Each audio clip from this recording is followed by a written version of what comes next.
ከፍቅረኛሽ ጋር ከተጣላሽ በኋላ ከባድ ውስተት ይሄ ነው። ቶሎ ነገሮችን ለማስተካከል ትሞክሪያለሽ። በጣም ረጅም ቴክስቶችን ትልኪያለሽ። ባንቺ በኩል ምን እንዳለ ለማስረዳት ትሞክሪያለሽ። ከእንደገና ደግሞ ማውራት እንችላለን ወይ ብለሽ ጠይቂዋለሽ። ይሄ የበለጠ እንዲርቅሽ ያደርገዋል። የሚመልሰው እና ድጋሚ ለመታረቅ እንዲፈልግ የሚያደርገው ስታስጨንቂው አይደለም፣ ማስጨነቅ ስታቆሚ ነው። በዚህ ቪዲዮ ከፍቅረኛሽ ጋር ከተጣላሽ በኋላ ማድረግ ያለብሽ 8 በጣም ጠቃሚ ነገሮች፣ እሱን እንዲመለስ የሚያደርጉ ነገሮችን እናወራለን። የመጀመሪያው ወዲያውኑ ማውራትሽን ታቆሚያለሽ። ከጣላችሁ በኋላ ማውራት አቁሚ። አትላኪለት ቴክስት እንዲህ ነው እንደዛ ነው እያልሽ አታልቅሺ። ዝምታ ለሁለታችሁም የምትረጋጉበት ጊዜ ይሰጣችኋል።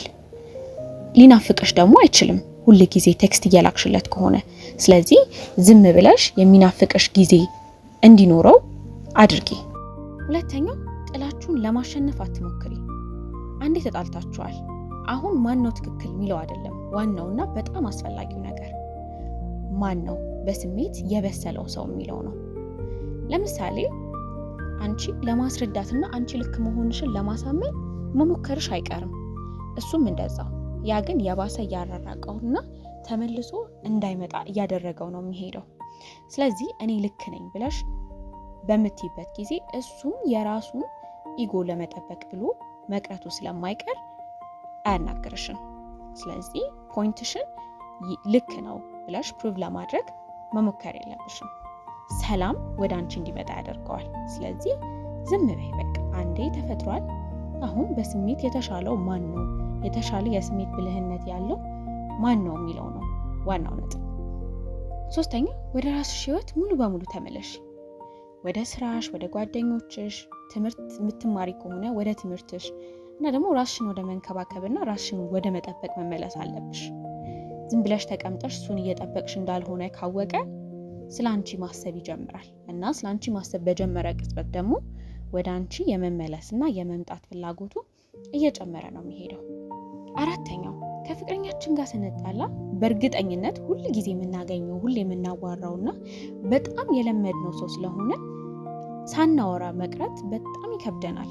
ቴክስት ሳንልክ መዋል ማደር፣ ስልክ ሳናወራ መዋል በጣም ሊከብደን ይችላል እና በተደጋጋሚ አይ ቴክስት አድርጊለት እንጂ አይ ደውይለት እንጂ ሚል ስሜት ሊኖርሽ ይችላል ውስጥሽ። ነገር ግን እዛ ማድረግ የለብሽም። አታስቢለት። ማሰብሽን፣ ፍቅርሽን በአንድ ጊዜ አቁሚ ማለት አይደለም። ይገባኛል፣ ትጨነቂያለሽ። ደህና ነው ወይ ምን እያደረገ ነው ብለሽ ታስቢያለሽ። በላህ ወይ ብለሽ መጠየቅ የለብሽም። ምንም አይነት ቴክስት መላክ የለብሽም። ይሄ ጭንቀት ነው የሚመስለው። ከተጣላችሁ በኋላ ሌላ ጊዜ መልካም ነገር ለሱ ማሰብ መስሎ የሚታየው ነገር አሁን ላይ ከተጣላችሁ በኋላ ጭንቀት ነው የሚፈጥርበት፣ የሚያስጨንቅ ነገር ነው የሚሆንበት። ስለዚህ በጭራሽ እንደዚህ ላለማድረግ መሞከር አለብሽ። ቼክ አታድርጊ፣ ማለትም አትላኪለት፣ አትደውይለት። አይ በጭራሽ አላስቻለኝም የምትይ ከሆነ ደግሞ ወደ 5ኛው እንሄዳለን። ቴክስት ካደረግሽለት፣ አንቺ ቀድመሽ ቴክስት ካደረግሽለት፣ ተጣላችሁ፣ ተዘጋጋችሁ፣ ግን አንቺ ቀድመሽ ቴክስት ከላክሽለት ቀለል ያለ ነገር ለማድረግ ሞክሪ። ከሆነ ጊዜ በኋላ ቴክስት ካደረግሽ እንዴት ነህ፣ ደህና እንደሆንክ አስባለሁ ምናምን አይነት ነገር ነው እንጂ ስለ ጥሉ እንደዚህ ነበር እንደዛ ነበር ብለሽ ምንም አይነት ነገር መጥቀስም አያስፈልግም ስለተጣላችሁበት ነገር። ይሄ መጀመሪያ ከመጣላታችሁ በፊት ወደ ነበረው የስሜት ትስስር እንድትመለሱ ያደርጋል። በፊት ታወሩ እንደነበረው አይነት ቀለል ያለ ዝም ብሎ ካልተጣላሹ ሰው ጋር ልታወሩ የምትችዩ አይነት ነገር ማውራት። ሲመልስልሽስ? ሲመልስልሽ 6ኛው ጋር እንደረስን ማለት ነው። በጣም ሞቅ ያለ ደስ የሚል ሰው ለሚወደው ሰው የሚመልሰው አይነት መልስ መመለስ አለብሽ እሱ ከመለሰልሽ በኋላ። ግን በጭራሽ ብዙ ማውራት፣ በጣም ኤክስፕሌን ማድረግ አያስፈልግሽም። እሱ መሆን አለበት ግንኙነታችሁ፣ ኮንቨርሴሽኑ እንዲቀጥል ማድረግ ያለበት እንጂ አንቺ በጣም ማውራት የለብሽም ከመለሰልሽም በኋላ ማለት ነው። ልክ አንቺን መልሶ ማዋራት ከጣላችሁ በኋላ ከአንቺ ጋር ወሬ ድጋሚ መጀመር በጣም ቀላል ነገር እንደሆነ እንዲሰማው በጭራሽ ማድረግ ያለብሽም። ስለዚህ ሲያወራሽም ዝም ብሎ መመለስ ቶሎ ቶሎ በጣም ረጅም ነገሮችን መጻፍ ምናምን የለብሽም። ራስሽን ቆጠብ አድርገሽ ነገር ግን ዝግት ማለትም አይደለም ማለት ነው። 7ኛው ይህን ሁላ አደረግሽ፣ ተረጋጋችሁ፣ ወደ ቀድሞ አወራራችሁ ተመለሳችሁ እንበል። ከዛ በኋላ ግን ይሄ የተጣላችሁበት ጉዳይ ሳትነጋገሩበት ሳይነሳ እንዲሁ ተዳፍኖ መቅረት ደግሞ የለበትም።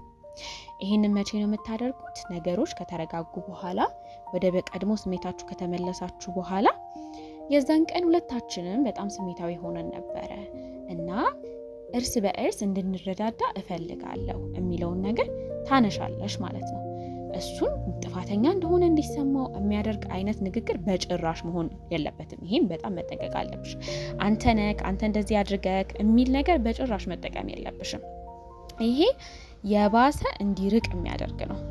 እንደዛ ካላልሽ ግን እሱን ብሌም ሳታደርጊ አንተ ነህ ጥፋተኛ ሳትይ እሱ ላይ ነገሮችን ሳትደፈድፊ እንዲሁ የተረጋጋ ሆነሽ በተረጋጋ መንፈስ ለመረዳዳት ካወራሹ ግን የበለጠ እሱም አንቺን ለማውራት ውስጡ ክፍት እያለ እየተከፈተ ይመጣል ማለት ነው። ስለዚህ ይህንን በደንብ መጠንቀቅ አለብሽ።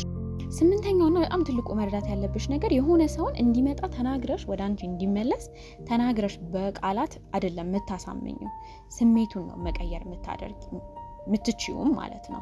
እና ደግሞ አካባቢውን የሆነ ሰው ሴፍ እንዲሰማው ሴፍ እንደሆነ እንዲሰማው ሰላም ያለበት ቦታ እንደሆነ እንዲሰማው ማድረግ ነው ያለብሽ። እንደዛ እንዲሰማው ካደረግሽ ሰው ባጠሪውም ናባቲው ራሱ መምጣቱ አይቀርም።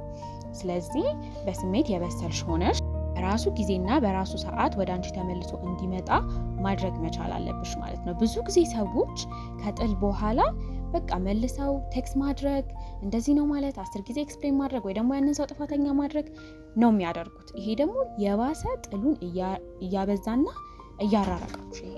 ስለዚህ በራሱ ተስቦ እንዲመጣ እና ፈልጎ እንዲመጣ ማድረግ ትችያለሽ ማለት ነው። ቪዲዮን ከወደዳችሁት ላይክ፣ ለምትወዱት ሰው ሼር፣ ተመሳሳይ ቪዲዮዎች እንዲደርሳችሁ ደግሞ ሰብስክራይብ አድርጉ።